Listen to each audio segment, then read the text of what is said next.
Presiding Bishop of the Methodist Church of Ghana, Most Reverend Titus Kofi Awoche-Pratt, is backing the decision by the Education Ministry to re-examine and license teachers, adding a periodic assessment of teachers' performance must also be conducted. He spoke with Joy News on the sidelines of the Methodist Autonomy Day held in Accra Wednesday.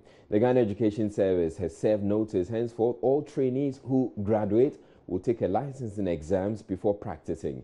This is expected to begin in September.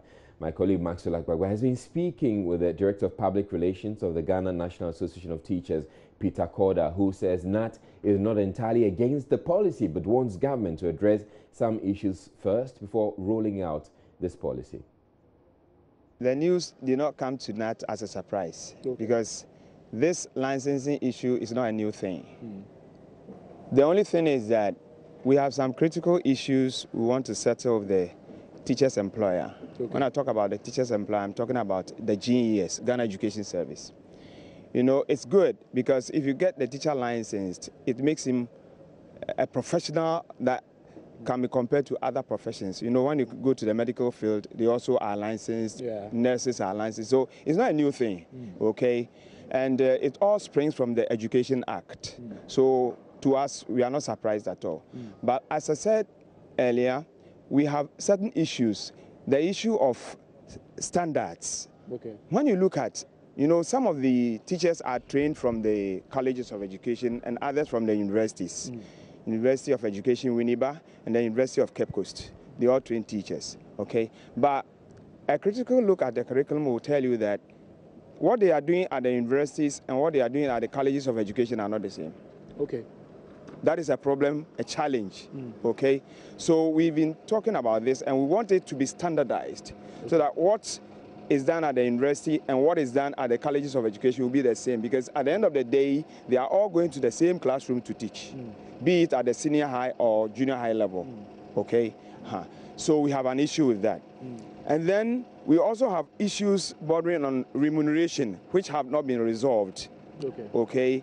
All these issues we think must be resolved before the program kicks off. Let's stick to remuneration. If you talk about that, someone would say, what really is the correlation between remuneration and then a teacher writing a special exam to get a license before be able to teach? Okay, thank you. The issue is that, you see, if you're going to roll out something in a sector and there are certain critical issues that remain unresolved, you are likely to encounter challenges.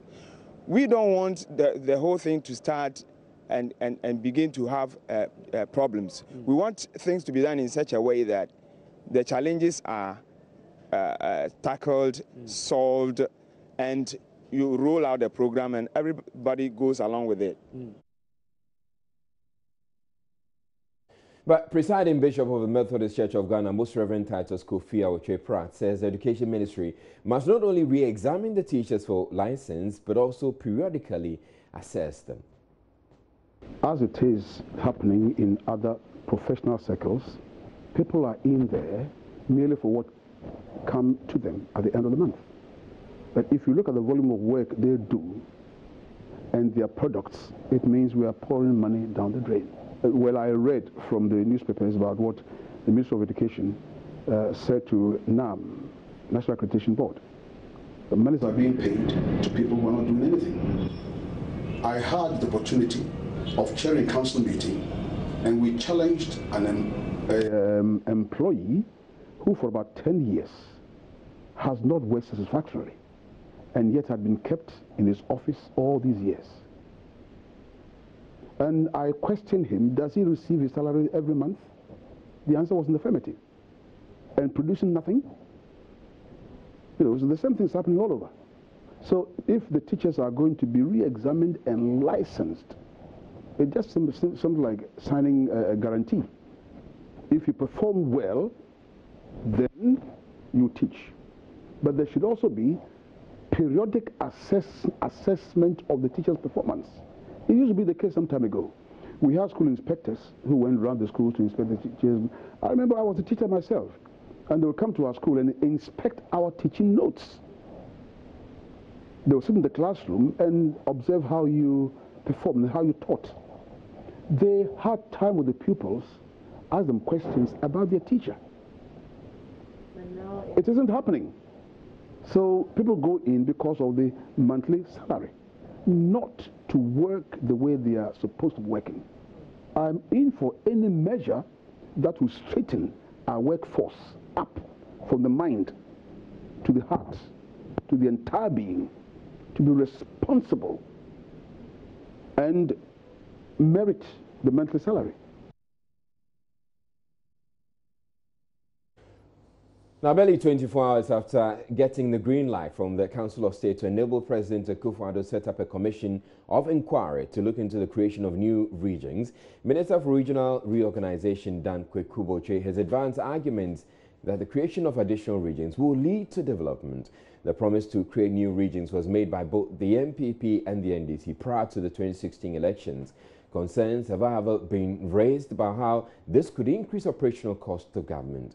The Regional Reorganization Minister is convinced new regions will lead to better management of resources. He spoke with Joy News on the sidelines of a stakeholders forum organized by the local government ministry.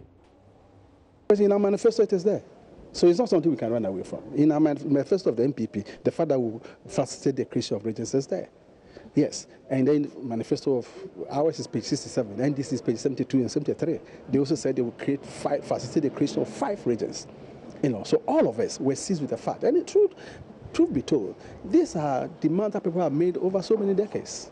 So many decades. We have been making, all governments have been seized with this demand. How do you react to concerns that you may create divisions, ethnic divisions along this creation of regions? I don't think so. I think people should take their time and understand the process very well.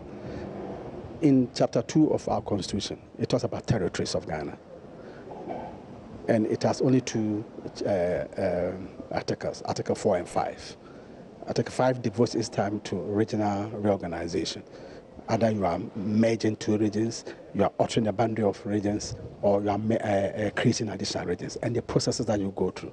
So our constitution anticipates that there may come a time that there might be need for regions. So it's not something that people are just forcing. And it has also been on the minds of people, this agitation, craving for new, have been there for a long time. You understand? And that's why, how come the 2 major political parties were seized with that based on the interactions we have with our people during our campaign. And therefore, it's found expression in our manifesto. So we say, yes, fine. We'll create this ministry because it's something that people have really shown demand. But the petitions had started coming. People have given the petitions even during the campaign time. And when the president assumed office, they formalized many of these decisions. Don't forget that. In the Constitution, Article 5.2 says that the president on his own, having been seized with the fact, can initiate the process and write to the Council of State for advice. Totally legal, totally constitutional.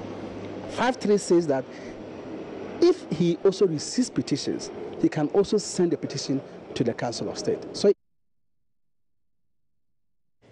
the Institute of Democratic Governance is raising concerns about the capacity of political parties to lead development at the district level. The Ministry of Local Government has been engaging stakeholders as part of plans to ensure all is set for the election of municipal, metropolitan and district chief executives. Addressing stakeholders, Executive Director of IDEC, Dr. Emmanuel Akwete, called on government to consider supporting parties to build their capacity for that purpose.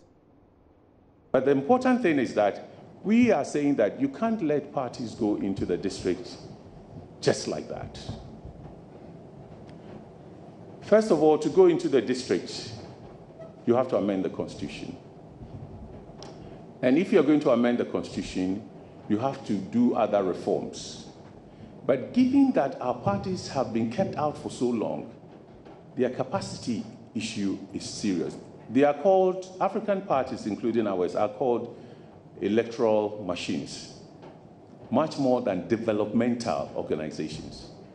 But our parties have the capacity. In fact, they've moved there. As they're going more into long-term development, their interest in building parties to have economists, analysts, road, even architects and urban developers and so on is growing. That's the parties you find in Europe. That's the parties you find in Asia.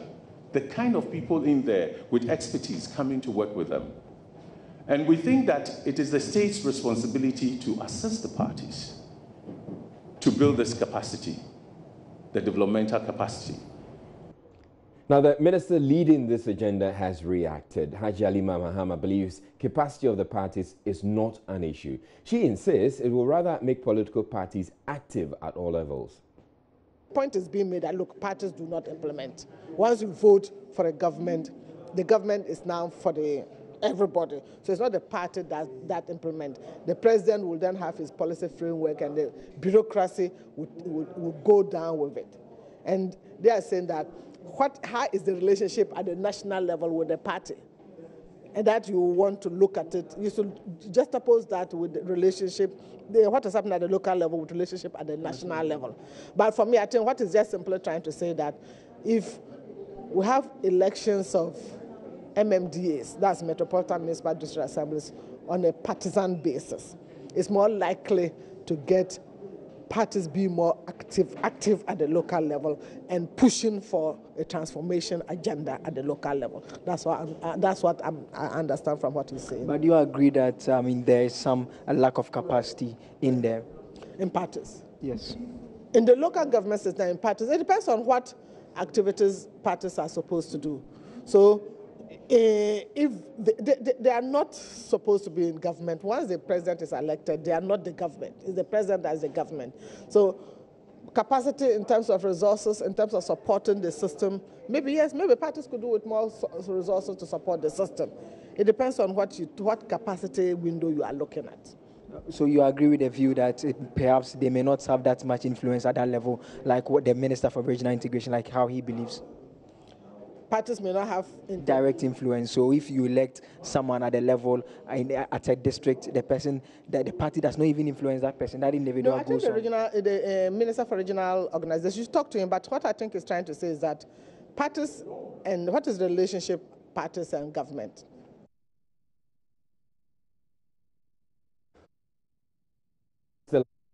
The Council of State is contemplating exercising the constitutional mandate that empowers it to have a say in the laws that are passed by Parliament. To afford the Council the opportunity to contribute to bills being considered by Parliament, its Legal, Constitutional and Petitions Committee has had an initial meeting with the Speaker and the leadership of Parliament. Incidentally, we have two former presidents who have been debating what sort of reforms they would wish the Council of State would undergo. We'll bring you their views subsequently in the bulletin. Stay tuned. We'll be back in a bit.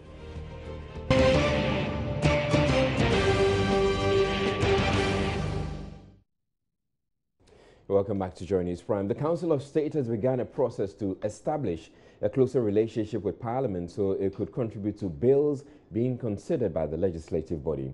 Briefing the President on work done so far at the Flagstaff House, Chairman of the Council of State, Nano Tuostrebo, reminded President Akufo-Addo that the Constitution allows the Council to make recommendations on issues being considered by various organs of the state.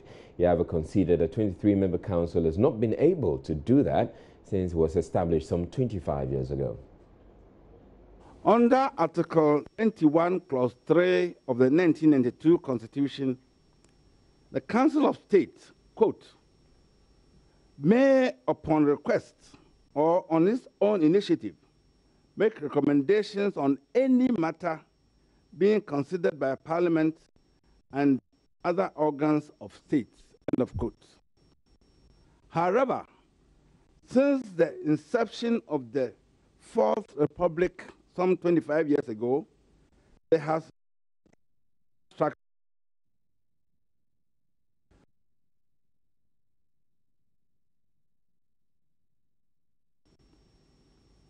to remedy this situation and particularly to afford the Council the opportunity to contribute to bills being considered by Parliament, its Legal, Constitutional and Petitions Committee has had an initial meeting with the Speaker and the leadership of Parliament to discuss processes to be laid down to ensure a harmonious working relationship between the Council of State and Parliament.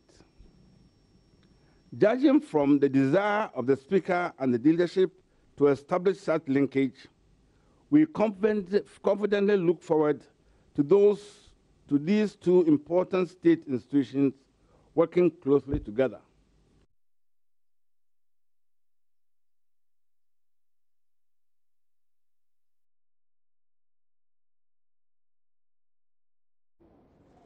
Now, former President Kufuor says he would wish to see a more open, transparent, but self-restrained second house or council of state. The former president, was speaking at the Accra Dialogue on the role of the council of state, stated he would also prefer that the council will hold public hearings so it can demystify its functions. He mentioned a number of reforms he believes will, among others, restore confidence in the council.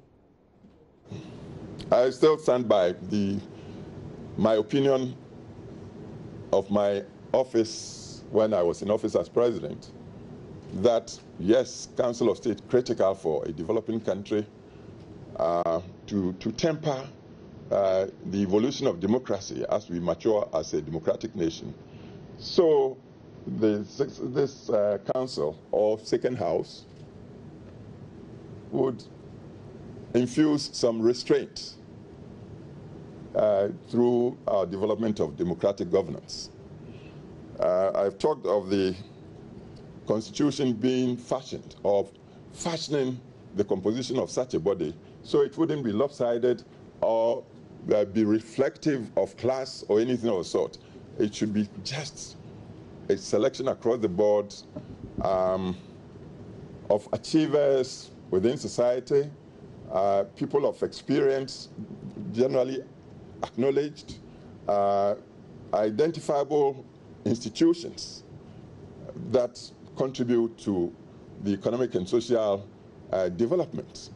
If you are talking of, say, Chamber of Commerce, if you are talking of professional organizations, academia, or gender, or religion, or chieftaincy, traditional institutions, I believe the Constitution should be able to capture all these institutions into the composition of the second house, which should deliberate openly. Deliberating openly should not trammel the power of the people's representatives in making, say, financial laws for revenue generation or expenditure. No. The executive running and sustaining security services for the state, no.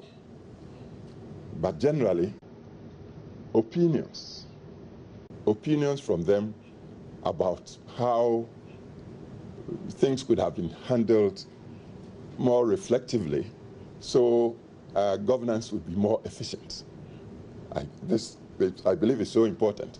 I've heard people talk of the expense. If you want to count pennies, then you may never gain pounds. You would be penny wise but pound foolish. And what would be the costs? What would be the cost of, say, ensuring that a house of perhaps no more than 50 people, well chosen, to ensure the cohesiveness of our state, to ensure the second opinion from which all of us can learn, to give temperance and tolerance to all of us to live in a civilized community. What costs? How much? We've been rushing around, and so far we don't stop to count the costs. These days we hear of value for money. If we want value for money, then we must have the proper institutions made up of the relevant people to help us in governance, because it's the most critical thing we need for transformation. It enriches leadership, which is the key to transformation. And so this is what I want to tell you. I support a Council of States as composed the way I'm describing it, without criticizing the current Council of State. Sam, I'm sure you know me enough. I would say I want to see a Council of State that operates openly, a Council of State that is master of its own procedures, but a Council of State that is self-restrained, not to become obstructional to governance, but that would only give time for maturation of policies before they are unleashed on the people for governance.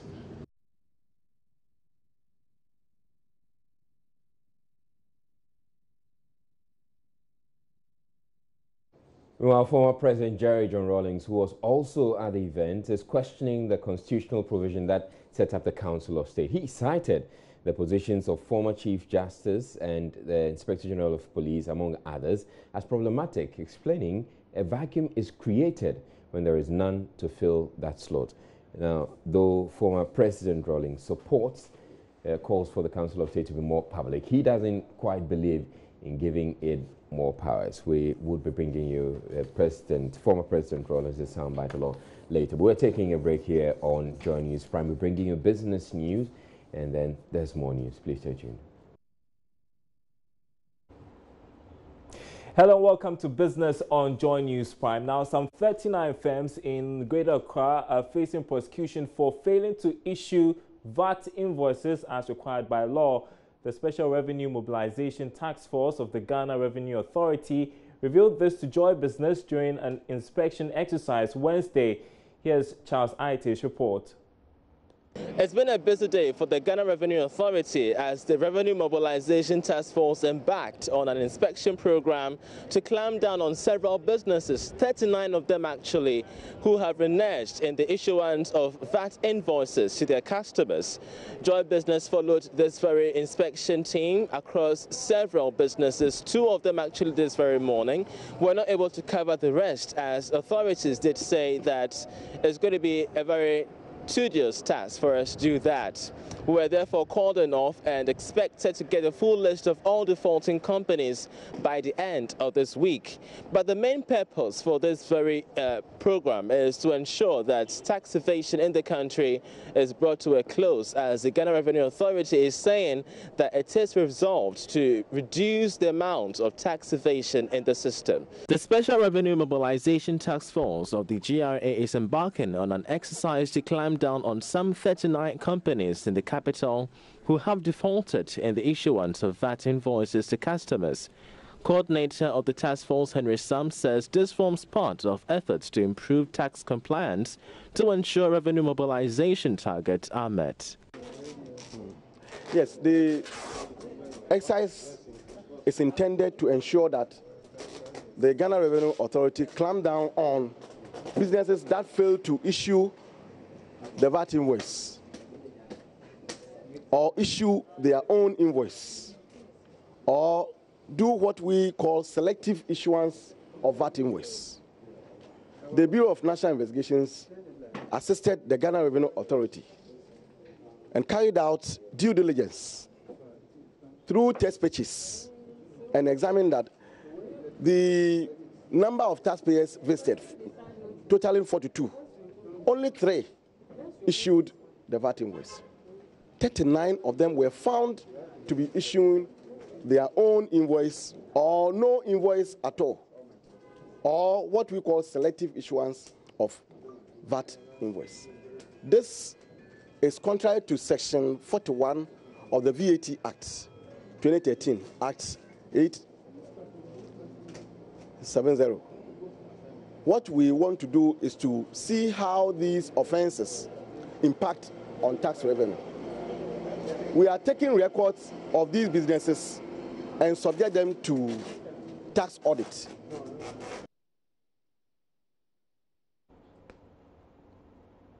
Now, the Minister of Trade and Industry, Alan Tremontaine, has extended an invitation to the Indian government to invest in the one region, one park policy that government is implementing. This policy, when implemented, will see the establishment of industrial parks and special economic zones. Speaking at the opening of the India-West Africa exhibition in Accra, the Trade Minister revealed that government will focus on strategic anchor industries that will help diversify from the over-dependence on cocoa. I want to use this opportunity to invite our friends from India to be a part of this particular program. For all the 10 regions in Ghana, again, government working together with the private sector will establish a major industrial park or special economic zone. I know you are doing an industrial park in Côte d'Ivoire. So by extension, when you finish Côte d'Ivoire, I want to see you in one of our regions and take over one of the industrial parks. Because in these industrial parks, you are offering dedicated land space, energy, utilities, everything that an entrepreneur needs to be able to succeed from a manufacturing point of view is provided by the industrial park. So this is a major, I would say, industrial intervention of government. And again, I want to invite our friends from India to participate in this.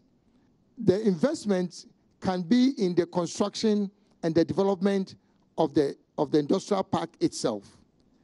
But beyond that, we also want to be able to attract anchor tenants into the industrial park. And one of the industrial parks is going to be a pharmaceutical industrial park, or what we call a pharma park. And we know the expertise that India has in the pharmaceutical industry. So again, with particular reference to our pharma park, I believe that we can work with India in developing this. The exhibition was organized by the Federation of Indian Chamber of Commerce and Industry in partnership with the Ministry of Trade and Industry. Now, India's External Affairs Minister, that is MJ Akbar, charged both countries to lead in the area of production. The Trade and Industry Minister actually concretized that here was, in 2017, another enormous opportunity waiting for us first to understand what it is all about, and then after understanding to grasp it and make it happen. And this opportunity, in his own words, is the sudden, through the democratic process. We do not know who in which era will come to power when.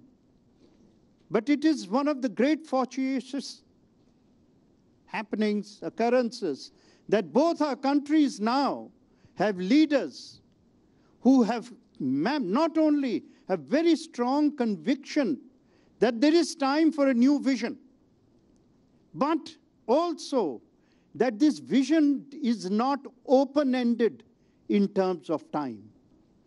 It will happen now, it will happen immediately. Now, there is fresh pressure on the Bank of Ghana to deal decisively with the remaining banks said to be troubled to prevent loss of public confidence in the banking sector. George Wiafe has more in the following report.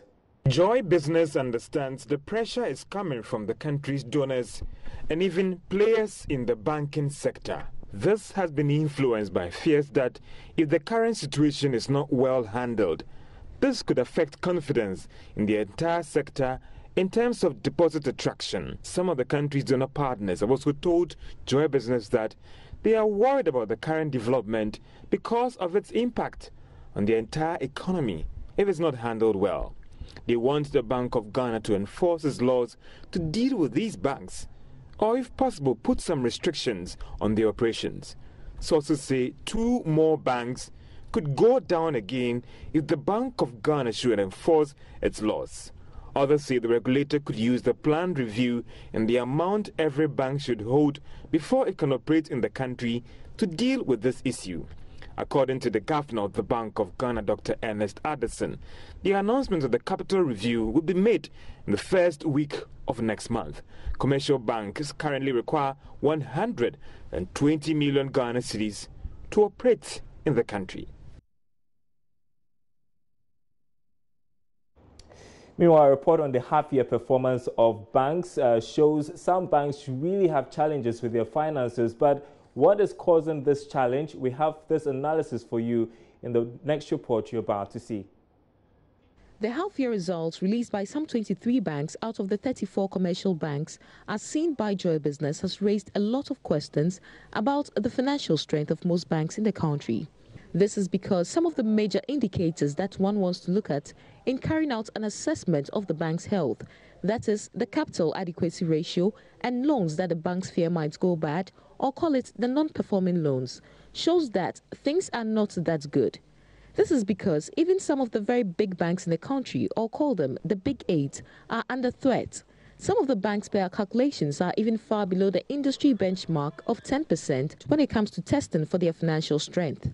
Now, this was one of the reasons why UT and Capital Bank were closed down by the Bank of Ghana. So should the regulator act? But the caution here is that these results were for June ending, so the situation might have improved by now. The results also showed that most people are not paying loans taken from banks, a development that threatens the stability or the existence of these banks. But as many people have argued, has this problem come about because of the economic environment, or the regulator is not doing its work? Or could it be political interference on the part of the Bank of Ghana, which is preventing it from doing its work? Well, questions that we're hoping to get answers to. That will be it for business. The news continues after this break.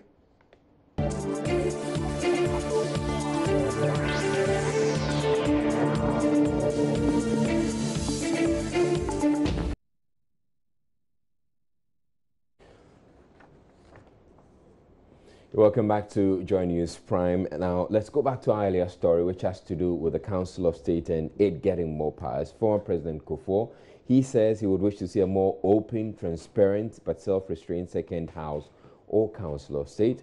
The former president, who was speaking at the crowd dialogue on the role of the Council of State, he stated he would also prefer that the council would hold public hearings so it can demystify its functions. Now, these were among a number of reforms he believes will, among others, restore confidence in the council. But former President Jerry John Rawlings, who was also at the event, is questioning the constitutional provision that set up the Council of State in the first place.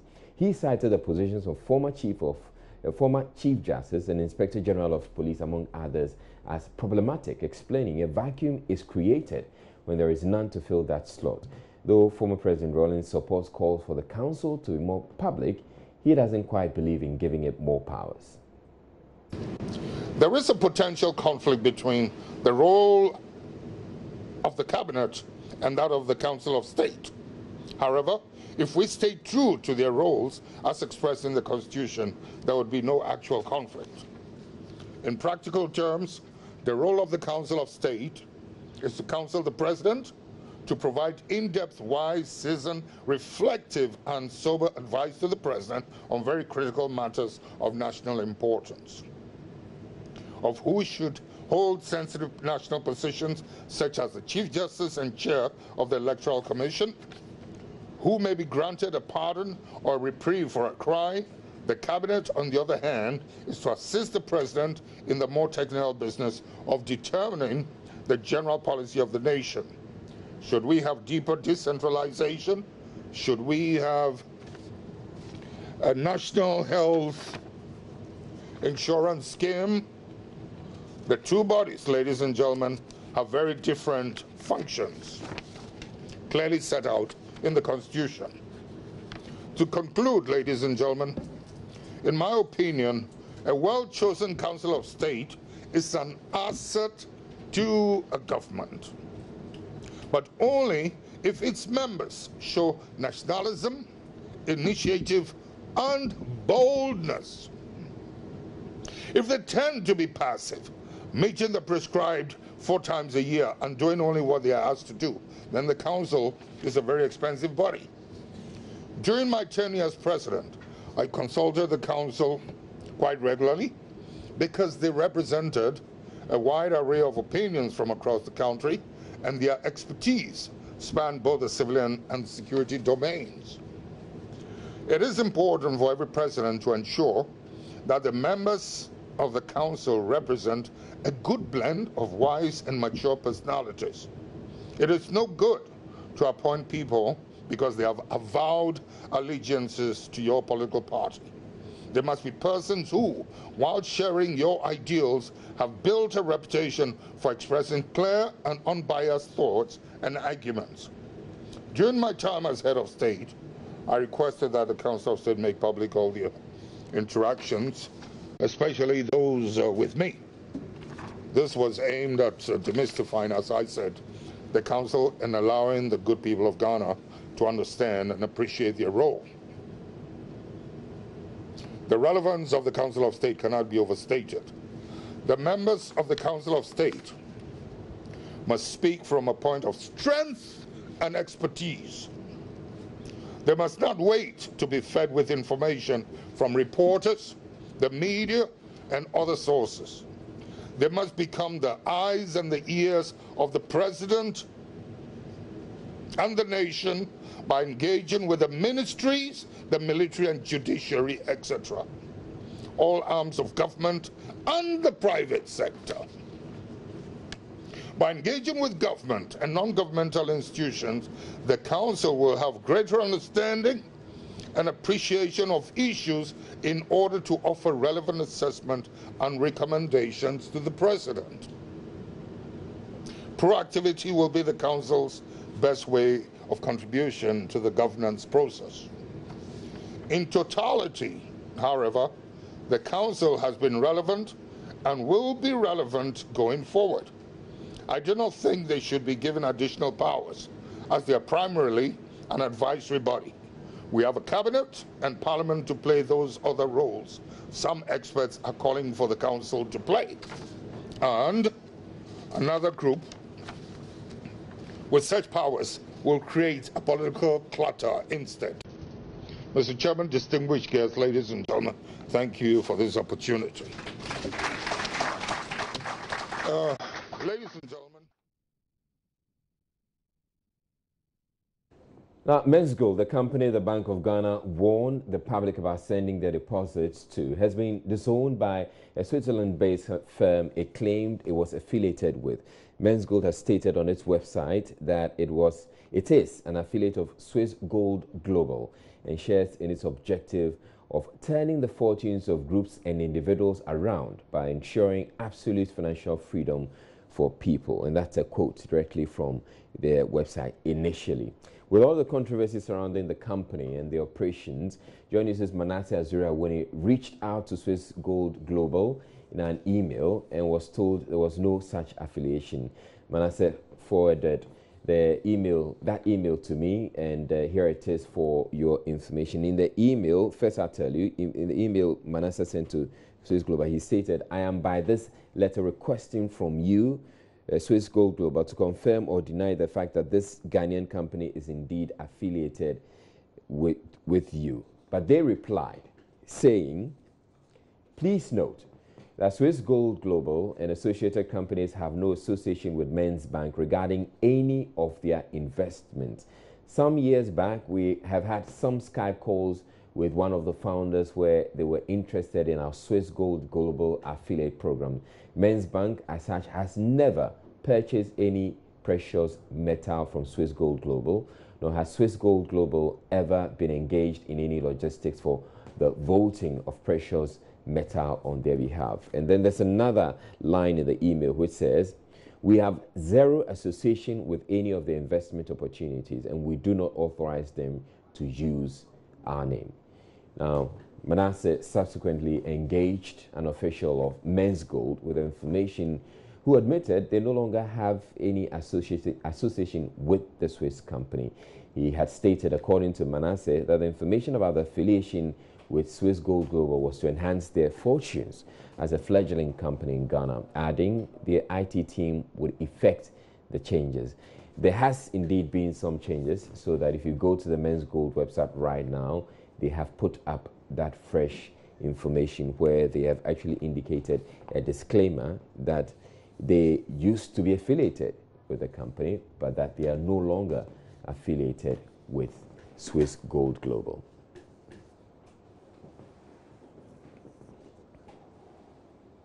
Now, Health Minister Kweku Agyeman-Manu has issued a stern warning to authorities of nursing training colleges over the collection of bribes from prospective students seeking admission to their institutions.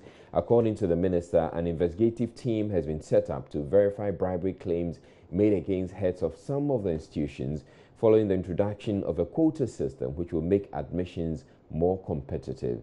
There's more in this report by Seth Kwame Boateng. The Health Minister, Kweku Agyemang-Menu, who was meeting with some key stakeholders in the Central Region, justified the reintroduction of the quota system, explaining, to ensure quality in graduates churned out, admissions must be based on merit. As a ministry, that the quota system is not a one-time event, but a process.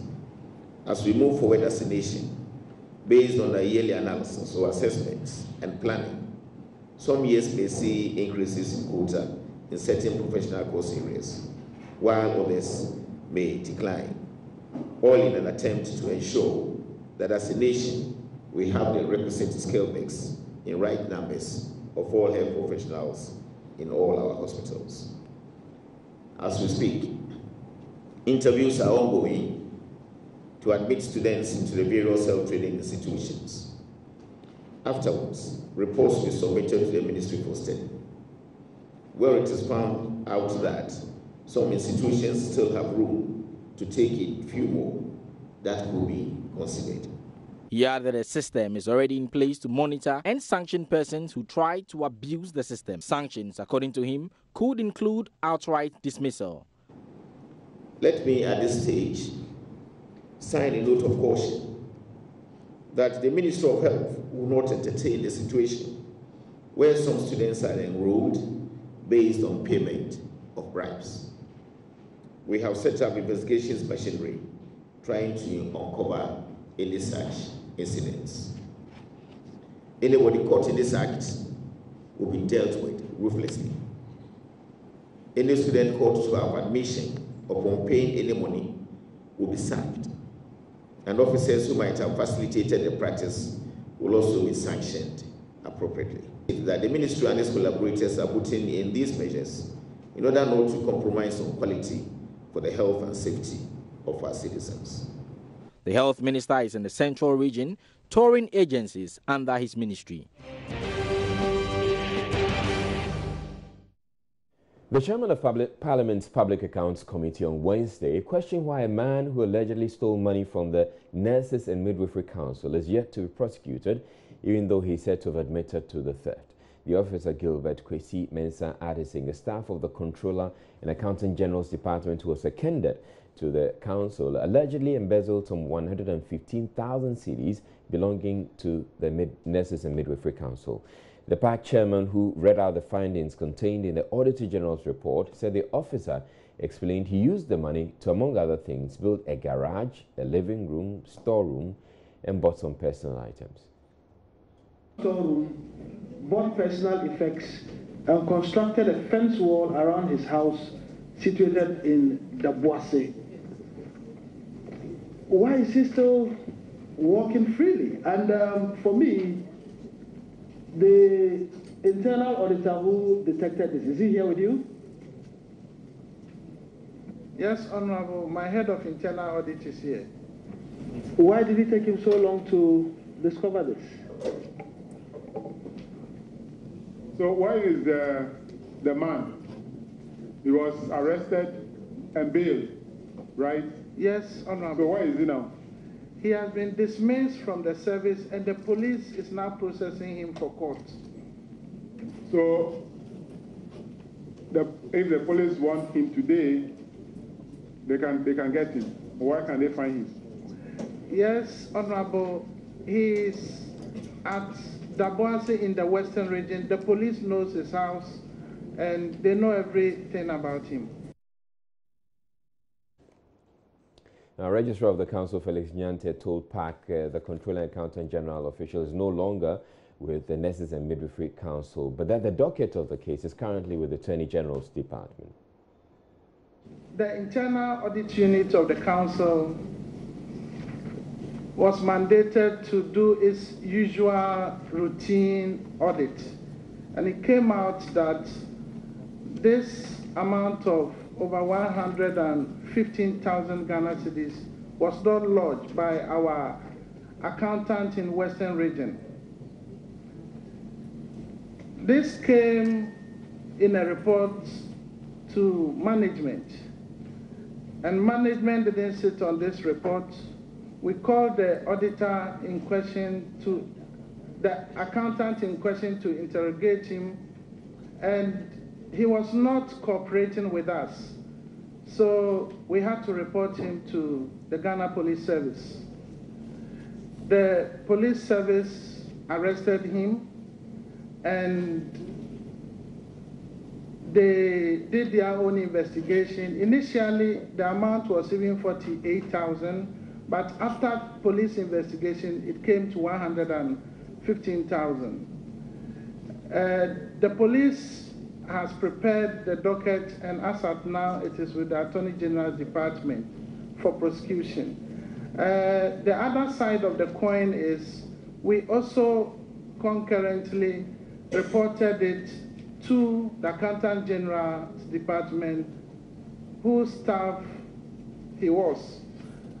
And so he was asked to face the disciplinary committee over there, and he was dismissed.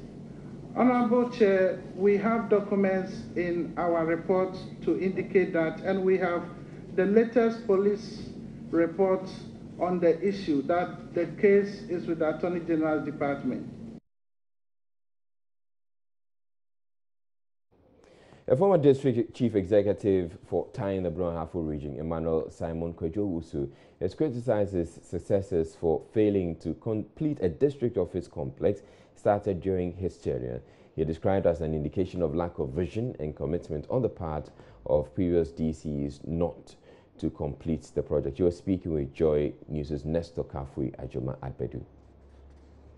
Emmanuel Otu Construction Limited in Sunyani was contracted in 2005 to construct the Tyne District Assembly Office Complex, but the contract was abrogated along the line due to intermittent release of the Common Fund, which is the source of funding for the project. In 2009, the project was repackaged and awarded to Integrity Builders and Trading Limited. Construction work on the project subsequently stalled without any explanation, while business of the Tyne District Assembly were being conducted in a small structure. Originator of the new office complex, Emmanuel Simon Kwejo-Owusu, does not understand why nobody is concerned about getting the project completed. I remember before MPP left out of office, the European Union indicated that they wouldn't like to be dealing with individuals. So they had some consultants who went around to test or examine every other district assembly. They came to Tyne, and the results came in September the following year when we were out of office. And Tyne did marvelously well. They brought in about $5 million. In our currency, we say $5 billion. And some of us were thinking that would have helped them to complete it. But well, it's still at a standstill. The situation, according to the current DCE, is unacceptable. When I assumed office in May, I think my biggest disappointment was the office that's housed, the structure that housed the district assembly. As you can see, we have two small buildings, and you rightly call them apartments that house the Tyne District Assembly. I was very, very disappointed. And I was even more disappointed and saddened when I went and visited the administration block under construction. From history, the administration block was started in 2005 during the Kufuor administration. And nothing much has been done after the DCE, SK Owusu, left. I think after Mr. Owusu left office, there has been 3 other DCEs, but nothing much has been done to what Mr. Owusu left. The structure is there. It's about 70% complete. She promised the project will be completed within the next 3 months.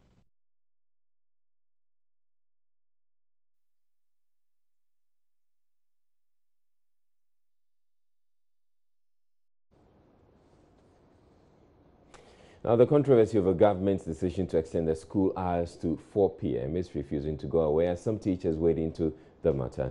The idea is to increase the number of contact hours for school kids with their teachers, but that has strongly been rejected. Country Director of NGO World Education, Susan Edu-Ayi, who has been working with basic schools across the country, believes the ministry should undertake research to seek answers as to whether the longer or shorter school hours is more beneficial or better. Well, this afternoon, a group of teachers is also raising concerns. Stephen Desu is an executive with this group of teachers. He's been speaking on the matter. Basically, the procedure of licensing, and then the level of consultation between the National Teaching Council, the Ghana Education Service Management, and us as teacher unions. These are concerns. As for the licensing policy, it is a constitutional provision, and we are law-abiding. We will not go against anything the Constitution prescribes.